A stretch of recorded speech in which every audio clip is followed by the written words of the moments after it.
Dr. Machar defense team challenged prosecution over how the accused will testify. Well, today we begin with a major development from Juba involving South Sudan suspended first Vice President Dr. Machar. The ongoing court case involving Machar and 7 other defendants has entered another important stage. This time, the disagreement is not only about the charges. The latest argument is about how the accused people should present their defense before the court. According to this report, the defense lawyer and the prosecution have different views. Dr. Machar lawyers say the accused should be given enough freedom and time to explain their evidence. The prosecution, however, want the defendant to answer questions about the evidence presented by the state before they submitted their written defense statement. This disagreement may sound like a technical legal matter, but it is actually very important. The way the court handled this issue could affect how the defendant present their side of the case. And because this is a case involving one of South Sudan's most well-known political figures, many people are watching closely. So in this report, we are going to explain what happened during the latest court session, what the defense is asking for, what the prosecution want, and what could happen next. Before we proceed, if you are new here, please, I would like you to tap the channel by subscribing, turn on the notification bell so whenever we upload a new video, you can be notified. Let's look at the latest court session. On Wednesday, August 26, 2026, the special court in Juba held its 112th session. The hearing took place at Freedom Hall. Dr. Machar and 7 other defendants are facing trial in connection with violence that took place in Nasser, Upper Nile State in March 2025. During the latest hearing, Dr. Machar defense team raised concern about the way the accused should be questioned while presenting their evidence. The defense is asking the court to make sure that the accused people have a proper opportunity to explain their position. The lawyers argue that the accused should not be placed in a situation where questioning could prevent them from giving the full background and meaning of their evidence. This is the main issue. The defense wants the accused to be able to explain themselves fully. The prosecution wants the accused to answer questions about the state evidence. And now the judge must consider both sides. Why the defense is objecting? Machar lead defense lawyer Dr. Gary Raimondo Lege told the 3 judges that the accused should have enough opportunity to present their evidence. According to the defense, the accused should be able to give their explanation without being placed under a questioning process that could limit their ability to provide the full context. Think about it this way. Imagine you are accused of something that happened during a complicated event. You may need to explain what happened before the event. You may need to explain what happened during the event. You may need to explain what happened after the event.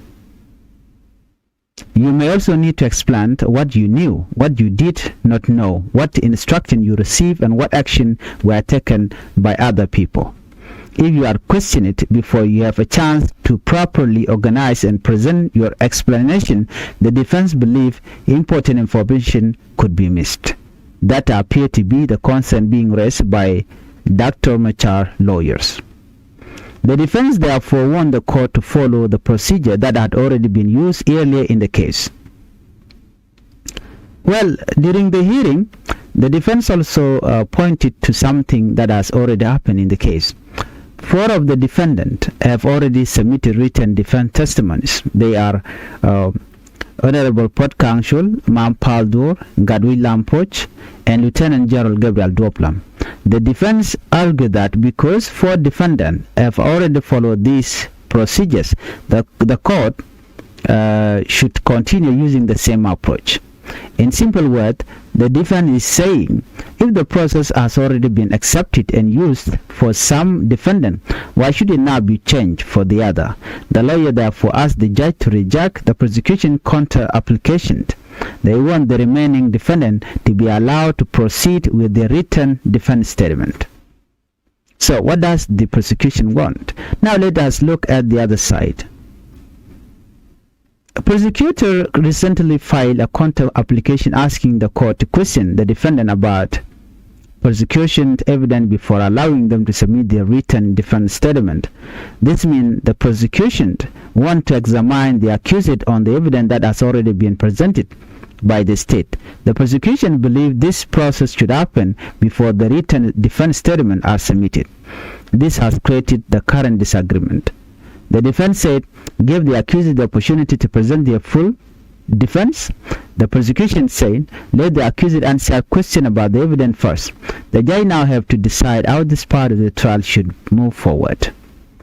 This is not a final decision on the case. It is important to understand that this latest development or this latest disagreement does not mean the court has already decided whether Dr. Machar or the other defendant are guilty or innocent. The issue currently being discussed is procedurals. In other words, it is about how the trial should continue. The judges are considering argument from both sides. The defense has made its position clear. The prosecution has also made its position clear. The prosecution has now requested more time to respond to the latest defense submission. The court has allowed the request, so there is still more to come. There are another important issue raised by the defense during Wednesday's session. Machar's lawyer also responded to comment from the prosecution about an earlier defense application. That earlier application was related to what the defense described as the constitutional right of the accused to legal representation. The defense say the prosecution misunderstood why the application was made. Dr. Gary Raimondo Lege told the court that the defense was not trying to challenge the authority of the judges. Instead, he said the application was submitted in good faith for all 8 defendants.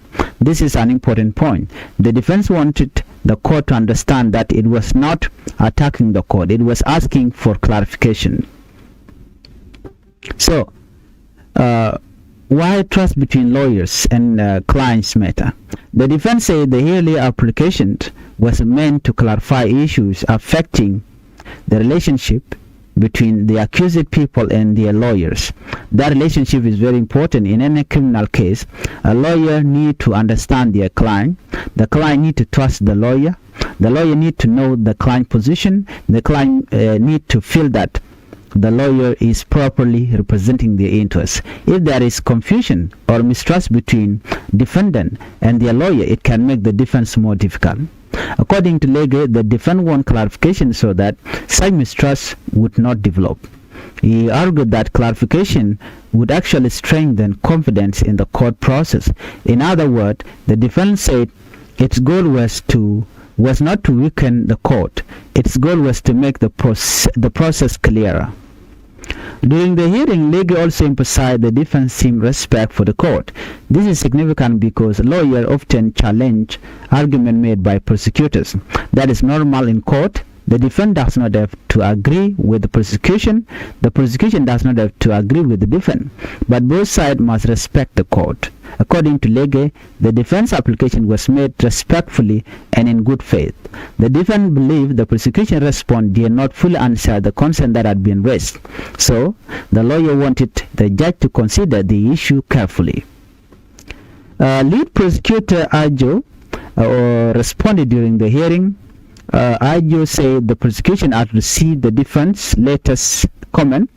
The prosecution had also received the defense response to the prosecution counter application. However, the prosecution asked for additional time. The reason was simple. The prosecution wanted time to prepare a written response. Joe told the court that the prosecution would present its response during the next session.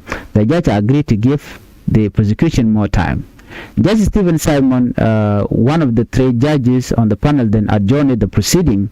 The next session is scheduled for Friday, August 28. This means the court will return to the issue soon. The prosecution will have an opportunity to respond to the defense argument. After that, the judge will consider the submission. The court will then provide further direction on how the defendant should proceed with their defense. For people following the case, August 28 will therefore be another important day.